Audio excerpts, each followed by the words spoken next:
team. So thank you very much. And thank you, JL, for having a really strong voice. So that was great. Really? All right, our next speaker, it ain't what you think. Former newsman, car salesman, and teacher Jeffrey Field lives in Garfield with his wife Stella. Please welcome Jeffrey.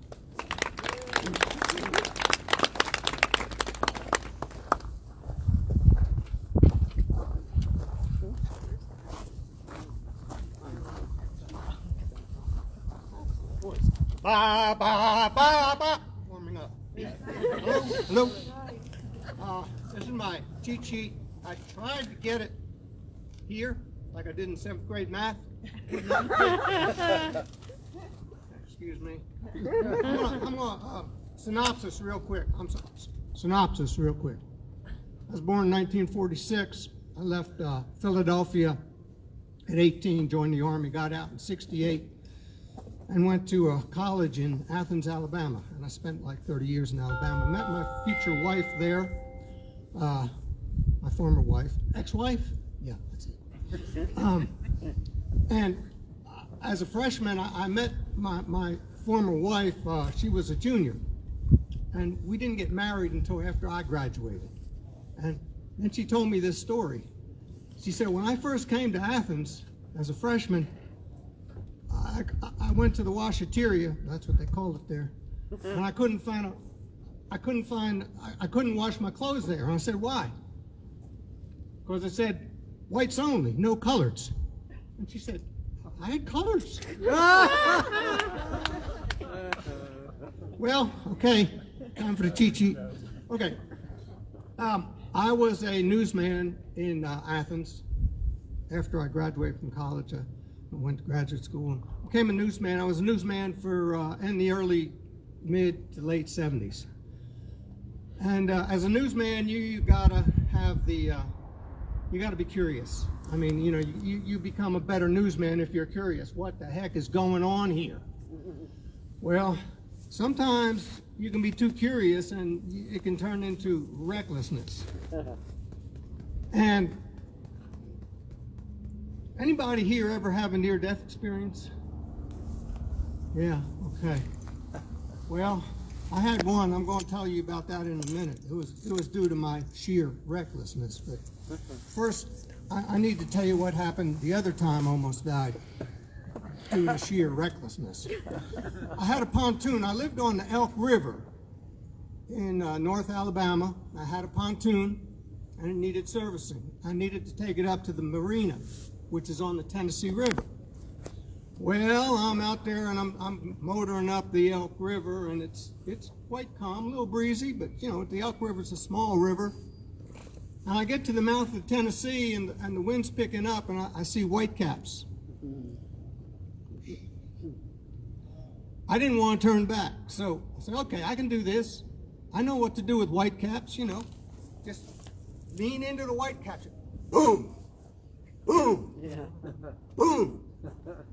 So I went right in the Tennessee River going, boom! Boom! The whitecap's coming. You got to keep heading into the whitecaps.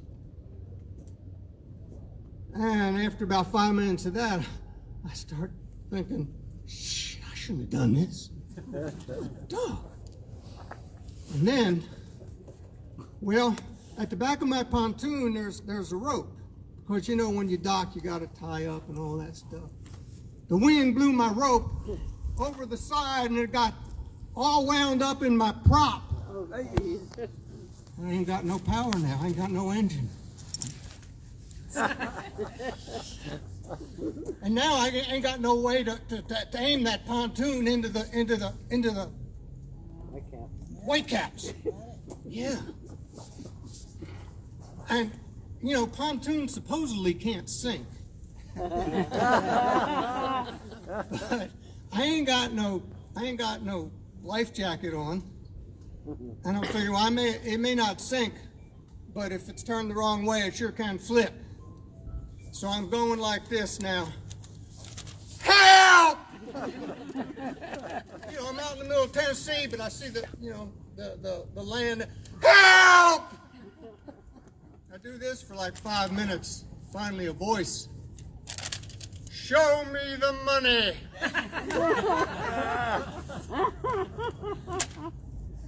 Well, I start to beg God. I said, God, please, you got to turn these winds down. You got to turn these winds down. I will do anything. You tell me what to do, I'll do it.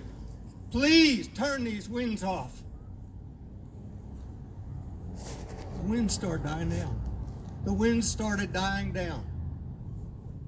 And I'm thinking, maybe I'm not going to die. And then, a couple minutes later, here comes from the marina. I could see the marina off in the distance. Here comes a boat. It's going to rescue me. It tows me in. So that's the one time I nearly died. But anyway, okay. I've been reckless sometimes.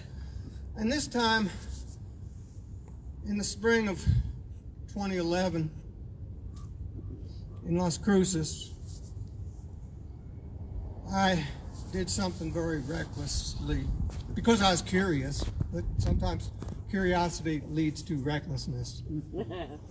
I took a drug called spice.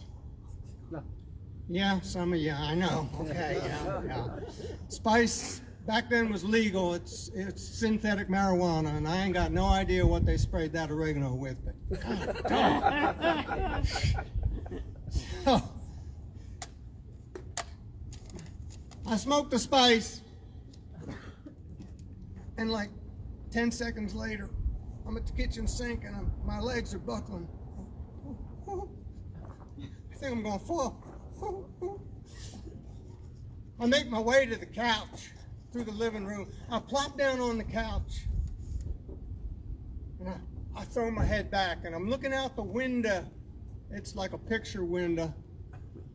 And we have a garden that I started out there, a little garden with herbs and stuff. Nothing illegal, just herbs. And our house, the backyard abuts to the Tortugas Cemetery, right? And the wind, this is a spring day, and the wind is going from the west, and it must be 40 miles an hour. It's blowing trash and dust and dirt and plastic bags. I swear I saw Dorothy out there with Toto. I think, oh, geez, I don't feel good. And then I look down at my legs. I was wearing jeans like this, down my legs. And I see my pants starting to fold in on themselves.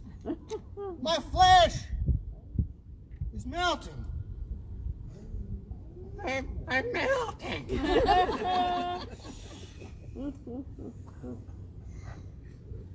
And then I close my eyes and I found myself in a tube. Not a tube like you stick in your ear to clean the earwax out of, but this was a black tube. You know, it wasn't a tunnel, it was a tube.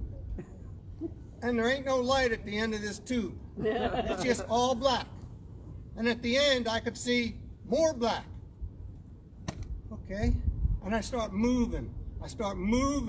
Through this tube, this black tube. And it's like, oh, oh, oh. And then a voice. You have been given a gift. You can leave now and avoid all the bad shit queued up in Earth's timeline. What the fuck? Where did this come from?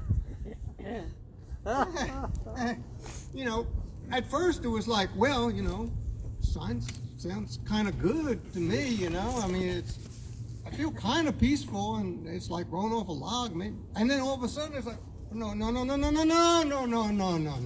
I do not want to die alone. I don't know where I got that, but I don't want to die alone. No. And then I start making excuses. I'm traveling through the tube and I'm making excuses. I said, no. I got to get up. I got to leave Stella a note, tell her goodbye and I love her. And for a second, I stop moving through the tube, and I'm even pulled back a little bit. So I go back a little bit. And then I start moving forward again. And then I gotta let Slider out. You gotta pee. Slider's a little westy. You should see him pee now. He's like, oh well. Anyway, yeah, and I stopped moving through the tube, and I even pulled back a little bit. But then I start moving forward again. When I'm saying this, I'm not speaking out loud. I cannot speak. Everything's in my head. The voice was in my head, and my response, like now, is in my head. I need to get up and write all this down so I could learn something. So once again, I stopped moving through that black tube, and I even pulled back a little bit. And then I start to beg. Please, I got things I want to do, please. Why haven't you done them already? I don't know. I ain't got no answer. Well, time passes. Usually does, doesn't it? Yeah. Time's passing. And then I stopped moving. And then another voice. This one's pissed off.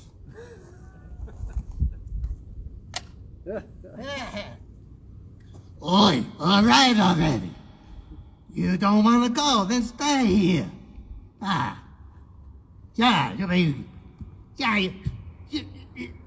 What's the matter with you? You don't want to go? Stay already. I'm tired of your whining. Meshuggah.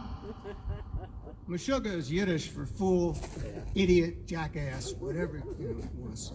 Yiddish is a combination of Hebrew and some German thrown in. And my parents used to speak it. I never could understand anything they said. And then it's like, oh my goodness. I open my eyes and I look down at my pants legs. They're ballooning back up. My flesh is coming back. I am back. Now, there's a moral to this story, but it ain't quite the end. The moral is, yeah, stay curious, but don't slide into recklessness. But now I want to talk about the elephant in the fire pit.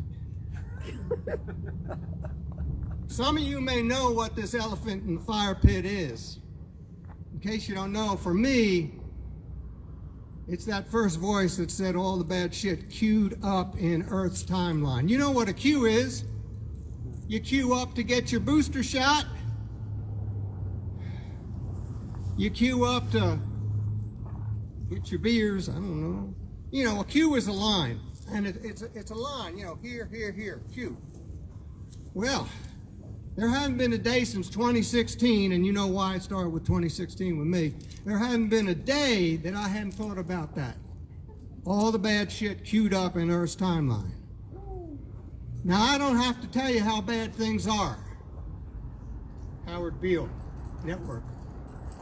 I don't have to tell you how bad things are. You already know, but I'm telling you, we're all running a race. Some of us got disabilities, some of us got gifts, some of us have liabilities, but we're all trying to survive. We're all running a race. And I ask myself almost every day, how do I keep running this race? And I've come to the conclusion that one way is to do things like we're doing right here, to tell our stories. You don't have to get up here and tell your story. This is nervous. Yeah, there's no doubt about it. It's nervous. To me, I don't care. Anyway, it's nervous. But you don't have to do that up here. You can just write them. Start a blog, start a journal. I've been writing for years. Little plug, medium.com. I've been writing on medium.com for years. Start a journal. I have a dream diary. I've been following my dreams for a long time. Oh my goodness. I don't understand. Make art, draw. I started sketching.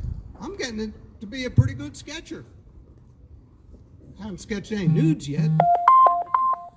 I'm getting to be pretty good. Maybe one day I'll sketch a nude. Who knows? Oh, you know, make music. Make music. Do art. Do anything you can do. Thought this was a MacGuffin, didn't you? You know what a MacGuffin is? Uh-huh. Yeah. Make music. I gotta do this right thing. I'll make music for you.